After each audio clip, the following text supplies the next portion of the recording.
missed their captain. In training, he said, he'd rattled a few cages. And it showed. And Dennis Bergkamp... Southampton have to defend the corner.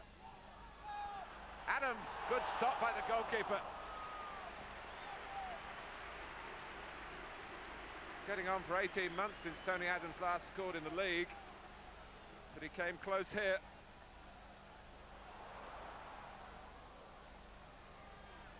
Bergkamp. Look again how well Southampton are grouped defensively. Dixon won it from Cashlul. Bergkamp. Ljungberg. Goal! Well, Southampton very annoyed with themselves. Bergkamp able to turn, just roll it through. It was the earliness of the shot from Freddie Ljungberg that really made it count. Petit. Bergkamp. Now Ljungberg. For options including Kanu. The Nigerian's in. Great block by Jones. Ljungberg! The goalkeeper was stranded, but Freddie Ljungberg couldn't keep it down.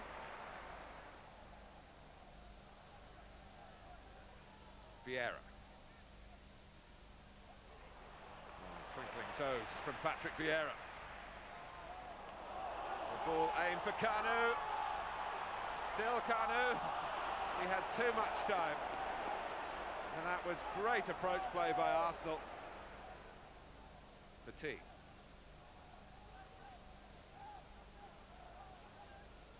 Adams. Southampton retreat, but they've got to make challenges in those sort of areas. Adams, delightful ball for Silvinho. Bergkamp! Well, Southampton paying the price for rather standing off in midfield. And it's 2-0.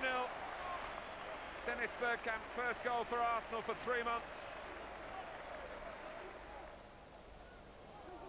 Colater, Cashlul, look how deep he is at the moment. And hopefully he's a young man of very good technical gifts, but he's hounded by Kanu. Very nearly made Oakley pay for getting caught in possession. See, he got some bend on it, and that was very close. Whole perspective of the game could change if Southampton score the next goal. Oakley takes. Lundekvam. Richards! They have scored the next goal. A sublimely worked set piece. And it's 2-1. Dean Richards.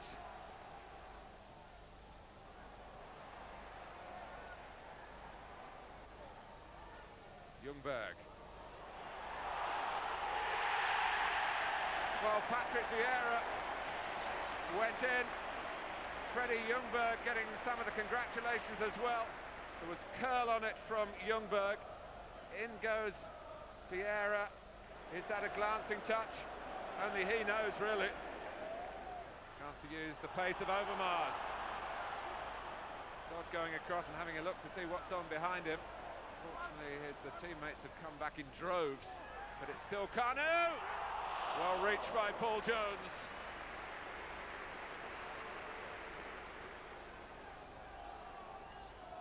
Cashlul, Davis able to take a touch here. Flip it towards Richards. Seaman gets something on it that kept it out. Otherwise it would have been a double for Dean Richards. There are so many good teams up there. We just have to give the best we can, and we'll see where we can finish. But we don't. Our target at the moment is not Man United. It's to stay up in the table, and that's not easy. Kanu and Bergkamp at times were majestic, and you have to be you have to defend well. You have to defend well. And I didn't think we defended as well as we have been in the last 2 games.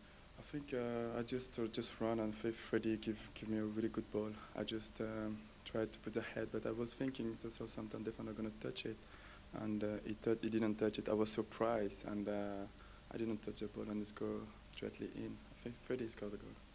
Well, you don't often hear that sort of honesty, do you, in modern day football? But Arsene Wenger says Manchester United are not a target for Arsenal.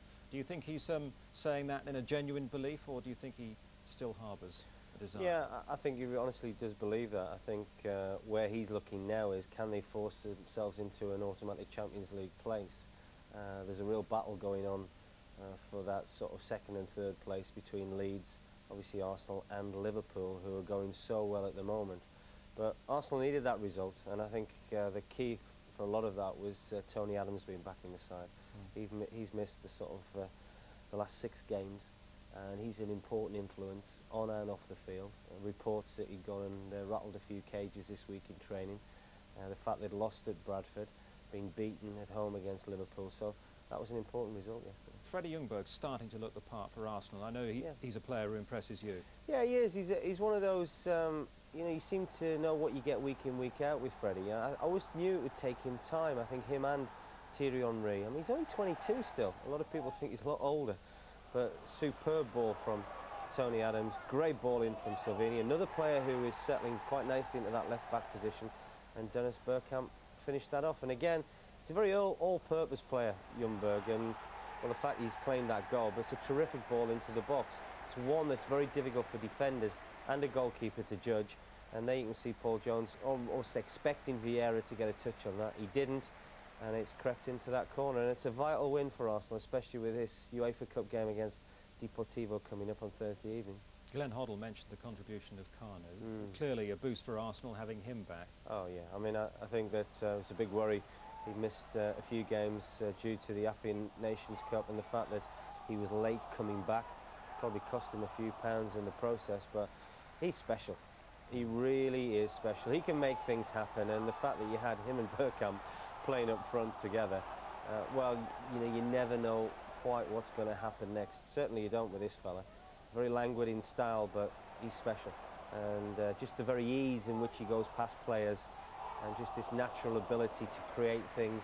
Some of the papers were saying that they actually thought about sacking him for being late back from the African Nations Cup. Can you believe that? Well, it was an interesting quote that I'd read actually from the Professional Footballers Association, who had said that perhaps they'd been in touch with Arsenal about that. But the fact that they've spent so much time, energy and now money in persuading Carnu to stay and then contemplate sacking him, obviously they felt quite serious, if that was the case, that he was late coming back. But having come back, if he can produce performances like that, then hopefully Arsenal will qualify for that Champions League place. Their chances against Deportivo are a useful Spanish side.